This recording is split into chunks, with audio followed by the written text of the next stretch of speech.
नांदेड़ के विष्णुपुरी में वाक़ ज़िला अस्पताल में कोरोना मुतासरीन के इलाज पर मामूर इंटर्न डॉक्टरों ने हड़ताल शुरू कर दी है। 50,000 रुपये स्टाइफंड दिया जाए और इस तरह दीगर मुतालबात को लेकर काम बंद एहतजाज और ये हड़ताल शुरू की गई है। इंटर्न डॉक्टर यानी ट्रेनी डॉक्टरों का कहना है कि वो अपनी जान को खतरे में डालकर कोरोना मुतासरीन का इलाज कर रहे हैं। मुंबई और पुणे जैसे बड़े शहरों में इंटर्न डॉक्टरों को 50,000 रुपये स्टाइफंड दिया जा रहा है, लेकिन नांदेड़ में सिर्फ 11,000 रुपये स्टाइफंड पर ही इक्तफा करना पड़ रहा है।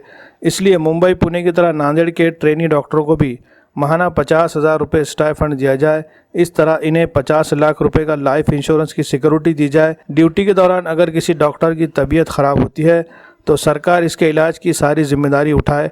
इन मुतालबात को लेकर ट्रेनी डॉक्टरों ने गैर मुअय्यना हड़ताल शुरू कर दी है। जब तक मुतालबात पूरे नहीं किए जाते इनकी ये हड़ताल इसी तरह जारी रहेगी, इस तरह का इशारा दिया गया है। इस एहतजाज में डॉक्टर अनिकेत वीर, डॉक्टर योगेश वाडेकर, डॉक्टर विट्ठल दड़वे समेत 88 ट्रेनी डॉक्टरों ने हिस्सा लिया है। मौजूदा कोरोना के संगीन हालात में ट्रेनी डॉक्टरों की जानिब से शुरू की गई ये हड़ताल कोरोना मुतासरीन के लिए एक संगीन मसला बन सकती है। अगर इन लोगों ने ऐसे मुश्किल हालात में काम करने से इनकार कर दिया तो नतीजे में ज़िले भर की तिब्बी खदमात मुतासिर हो सकती है। इसलिए इंतज़ामिया को चाहिए कि फौरी इस मामले में मुदाखलत करते हुए इनके मुतालबात पूरे किए जाए।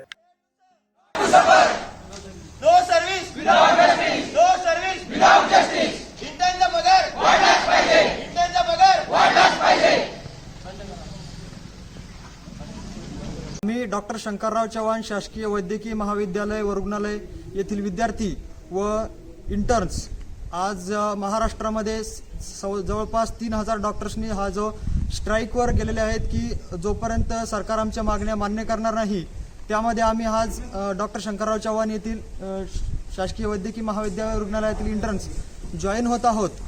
आम्ही सर्व डॉक्टर्स या कोविड ड्यूटी करण्यासाठी उत्सुक आहोत। समाजाला आमच्या नॉलेजचा फायदा व्हावा यासाठी आम्ही उत्सुक आहोत। आम्ही ड्यूटी करण्यासाठी तयार आहोत, परंतु सरकारने सुद्धा आमचा विचार करावा। आमचा सुद्धा कोणीतरी वाली असावा। 11,000 एवढ्या तुटपुंज स्टायपंडवर जर आम्ही कोविड ड्यूटी करायची आणि मुंबई पुण्यासारख्या ठिकाणी नर्सेस स्टुडंटना सुद्धा जर 30,000 रुपये स्टायपंड भेटत असेल तर हा आमच्यावर खूप मोठा अन्याय आहे। मागच्या वर्षी सप्टेंबर 2020 मध्ये association of state medical interns यांनी याच मागण्यांसाठी मागच्या वर्षी स्ट्राईक केली होती, परंतु त्यावेळेसपासून आतापर्यंत या मागण्यांचा दखल घेण्यात आलेली नाहीये। आमच्या रुग्णालयातील डीन व मान्य जिल्हाधिकारी साहेब यांना निवेदन दिले आहे व आतापर्यंत आमच्या मागण्यांची दखल घेण्यात आलेली नाही। आमच्या मागण्या या पुढील प्रमाणे आहेत की आम्हाला फक्त 11,000 रुपये एवढं तुटपुंज हे स्टायपंड दिलं जातं। आमची मागणी आहे की आमचं स्टायपंड हे 50,000 रुपयापर्यंत करावं, जसं की मुंबई व पुणे येथील इंटर्न डॉक्टरांना कोविडमध्ये करणाऱ्या डॉक्टरांना दिलं जातं। जे सुद्धा इंटर्न्स कोविडमध्ये ड्यूटी करणार आहेत त्यांना विमा कवच देण्यात यावं। तसंच एखादा विद्यार्थी कोविडमध्ये ड्यूटी देताना सर्व्हिस देताना जर पॉझिटिव्ह आला तर त्याची उपचाराची व सर्व उपचार हा सरकारने करावं। ते क्वारंटाईन फॅसिलिटी सुद्धा कोविड ड्यूटी झाल्यानंतर क्वारंटाईन फॅसिलिटीची व्यवस्था देण्यात यावी। या सर्व मागण्यांचा सरकारने विचार करावा व आम्हाला लेखी आश्वासन द्यावं